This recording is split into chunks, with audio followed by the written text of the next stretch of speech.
Bonjour chers élèves. Je suis ravi de vous retrouver dans cette nouvelle vidéo dans laquelle je vais vous expliquer une leçon très importante. C'est le chapitre 1 qui est le marché. Cette vidéo est dédiée aux élèves de deuxième année bac, sciences économiques et gestion des entreprises, branche sciences économiques ou branche de sciences de gestion comptable. Alors, je vais commencer par le plan. Alors, on va voir dans un premier point les notions de base de marché, qui sont la définition de marché, les composantes de marché, la loi de l'offre et de la demande, et on va voir en dernier point les exceptions de cette loi, la loi de l'offre et de la demande. Dans grand 2, on va voir les différents types de marchés, qui sont donc le marché de biens et services, le marché de travail, le marché des capitaux et le marché de change.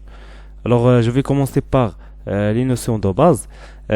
Définition de marché, qu'est-ce que c'est qu'un marché? Donc, un marché, c'est un lieu réel ou abstrait où se rencontrent les offreurs et les demandeurs d'un bien ou d'un service. Donc il s'agit d'un lieu, donc un espace qui est réel, qui est concret, qui est physique, et peut être aussi abstrait, c'est-à-dire virtuel, ou qui n'est pas physique, dans lequel se rencontrent les offreurs d'un bien et les demandeurs d'un bien ou d'un service. Alors, c'est un lieu, c'est un espace dans lequel se réunit l'ensemble des acheteurs et des vendeurs d'un bien ou d'un service. Par exemple, dans le cas réel ou physique, on peut citer le marché hebdomadaire ou le souk. Donc, ici, donc, dans ce marché, dans ce souk, il s'agit d'un marché dans le sens réel ou physique. Dans ce lieu, ils se rencontrent les offreurs et les demandeurs d'un bien ou un service. Donc, il s'agit donc des offreurs et des demandeurs d'un bien ou d'un service. Le bien ou le produit ici vendu, c'est les fruits et les légumes. D'accord? Dans le cas abstrait, ou virtuel, on peut citer à titre d'exemple le site web ou la bourse en ligne. Donc un site web représente donc un exemple de marché dans le sens virtuel, dans lequel les offreurs et les demandeurs se réunissent donc pour faire l'achat et la vente des biens et des services. D'accord? Par exemple Amazon, par exemple Jumia, donc ce sont des sites web, c'est des espaces où se réunissent les offreurs et les demandeurs d'un bien ou un service. Je passe directement aux composantes de marché. Alors, quelles sont les composantes de marché? Il y a donc trois composantes de marché: l'offre, la demande et le prix. Donc, l'offre, c'est la quantité de biens ou services que les vendeurs sont prêts à vendre à un prix donné. Donc, il s'agit de l'ensemble des biens et services proposés par les vendeurs sur le marché à un prix déterminé, à un prix donné. Il y a donc, je vais passer maintenant à la fonction de l'offre. L'offre, c'est une fonction. Si on veut représenter l'offre, donc on peut le représenter comme suit. On prend l'exemple suivant. Les quantités offertes d'un bien sur un marché selon les prix comme suit. Ce tableau représente l'ensemble des prix de kilogrammes en dirhams et les quantités offertes en kilogrammes. D'accord? Donc la première colonne représente les prix en dirhams et la deuxième colonne la quantité offerte en kilogrammes. Pour ces dirhams, la quantité offerte c'est 80 kilogrammes. Pour 5,5 dirhams, la quantité offerte c'est 70 kg. Pour 5 dirhams, la quantité offerte c'est 60 kg. Pour 4,4 dirhams, la quantité offerte c'est 50 kg. Et pour 4 dirhams, la quantité offerte c'est 40 kg. Alors, on représente ces données sous forme sur le graphique suivant. Donc, on pose les quantités offertes en kilogrammes et sur l'axe des ordonnées, on pose les prix en dirhams. Donc, et on trace les points qui lie entre le prix et la quantité offerte. D'accord? C'est donc on fait la liaison entre ces points. Et nous donne donc une fonction qui est croissante. Donc la fonction de l'offre est toujours comme ça. D'accord? Il est toujours croissante. D'accord? Il est croissante. C'est un prix, par exemple, c'est le prix d'un bien ou un service, donc augmente de 4 à 4,4 dirhams. La quantité offerte augmente aussi de 40 à 50 et ainsi de suite. 5 à 6, donc 50 à 60. D'accord, la quantité va augmenter de 50 kg à 60 kg. Cela expliqué comme suit. Si le prix augmente d'une unité monétaire, par exemple, de 4 à 5 dirhams, de 5 à 6 dirhams, donc les entreprises vont chercher de profit et donc ils vont augmenter leur production. D'accord, leur production sur le marché sur le marché. C'est ça l'explication de cette caractéristique de la fonction de l'offre. Je passe à la demande. La demande, c'est la quantité des biens ou services que les acheteurs sont prêts à acheter à un prix déterminé. Il dépend de l'intensité de besoin et la solvabilité demandée. Donc la quantité, donc la demande, c'est la quantité, c'est l'ensemble des biens et services que les acheteurs sont prêts à acquérir, à acheter, à obtenir à un prix donné, un prix déterminé. Il dépend de deux choses, l'intensité de besoin et la solvabilité demandée. L'intensité de besoin, c'est-à-dire le degré de satisfaction procuré par le bien, c'est-à-dire son utilité économique. On prend l'exemple de l'eau.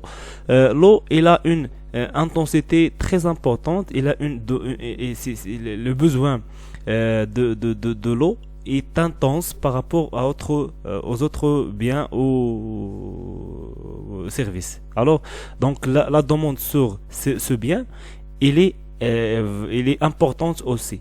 Donc, ce qui explique la demande, l'intensité de la demande, c'est le degré de l'intensité de besoin, d'accord? L'intensité de besoin ou l'utilité économique, le degré d'utilité économique de biens ou de ce service.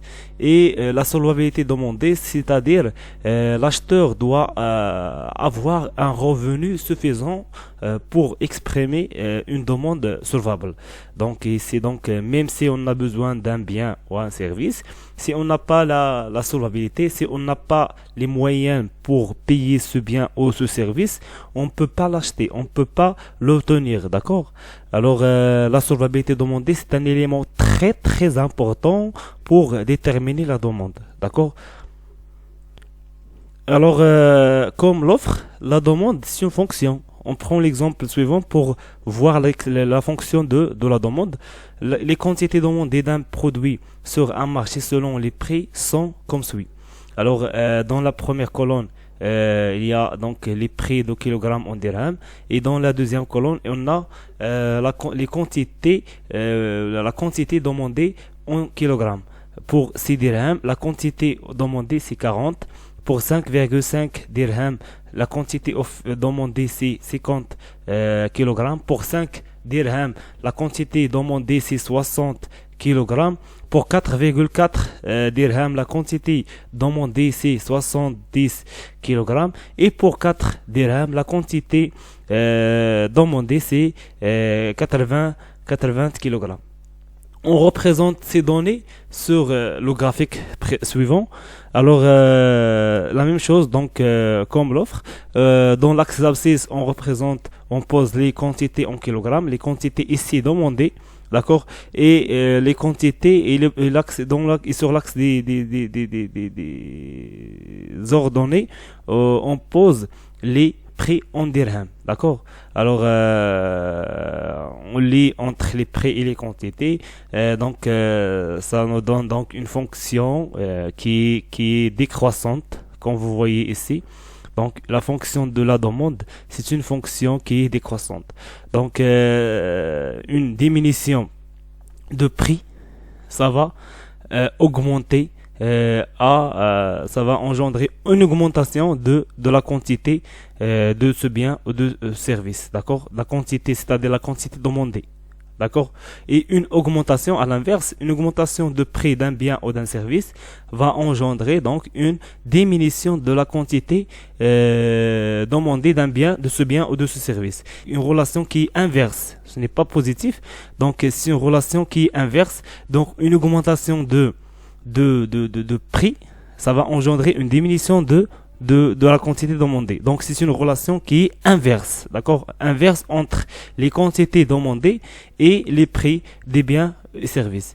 Et par contre, la fonction de l'offre, il y a une relation qui est positive, une augmentation, c'est-à-dire une augmentation de prix de biens et de services engendre une augmentation de la quantité offerte. Et à l'inverse, une diminution de prix de biens ou services engendre une diminution de la quantité offerte, c'est-à-dire une relation qui est positive. Après, c'est la valeur d'un bien en unité monétaire d'un bien, d'un produit, d'un service, d'accord? Donc c'est la valeur d'un produit, que ce soit un bien ou un service en unité monétaire. C'est ça le prix. Alors si on fait donc on pose la fonction de l'offre et la demande sur le même graphique, ça nous donne le résultat suivant. Donc il y a une confrontation, comme vous voyez ici, entre la fonction de l'offre et la fonction de la demande.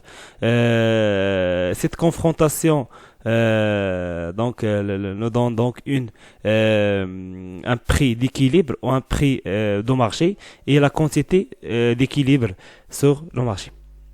Donc résultat, le point de confrontation entre l'offre et la demande représente les prix ou là un prix de marché et ou d'équilibre et la quantité d'équilibre. Je passe directement à la loi de l'offre et de la demande. C'est très simple donc à comprendre. Donc quand la quantité offerte est supérieure à la demande, à la quantité demandée, la marchandise est très disponible, ce qui pousse les entreprises à liquider leurs produits et conséquemment les prix baissent. C'est-à-dire donc une augmentation ou si on a une offre qui est supérieure à la demande, les prix vont baisser. D'accord? Et à l'inverse, si on a une demande qui est supérieure à l'offre, donc il y a ici une pression sur les marchandises, les entreprises produisent plus, ils recrutent de nouveaux travailleurs, donc leur coût augmente, qui pousse les prix à augmenter. Donc ils vont plus de charges lorsqu'ils recrutent de nouveaux travailleurs. Donc ça va engendrer une augmentation aussi des prix des biens et des services. Donc un dernier point, certains cas d'exception, certains cas qui échappent à cette loi, la loi de l'offre et de la demande, les biens de luxe, le cas des biens de luxe, le cas des biens de première nécessité, ou là les biens nécessaires, et le cas de l'intervention de l'État. Et c'est donc dans le bien de luxe ou l'effet de Veblen, c'est la même chose. La demande peut augmenter si le prix augmente. Alors, si le prix d'un bien ou un service connaît une augmentation, la demande va connaître une baisse. D'accord? La demande sur ce bien ou ce service va connaître une baisse, mais ici, il y a l'inverse.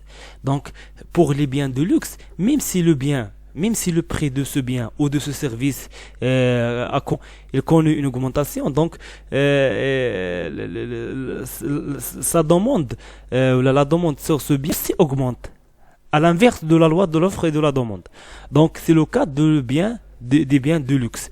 On passe au deuxième cas, le cas des biens nécessaires ou les biens de première nécessité, comme le pain ou le médicament. Il y a dans l'économie certains biens de première nécessité sont nécessaires dans ce cas. La demande reste stable même si les prix montent. Donc même si les prix des biens, par exemple de pain, augmentent, la demande de ce bien reste stable. Même si le prix de ce bien, il augmente, a connu une augmentation. La dernière exception, c'est l'intervention de l'État.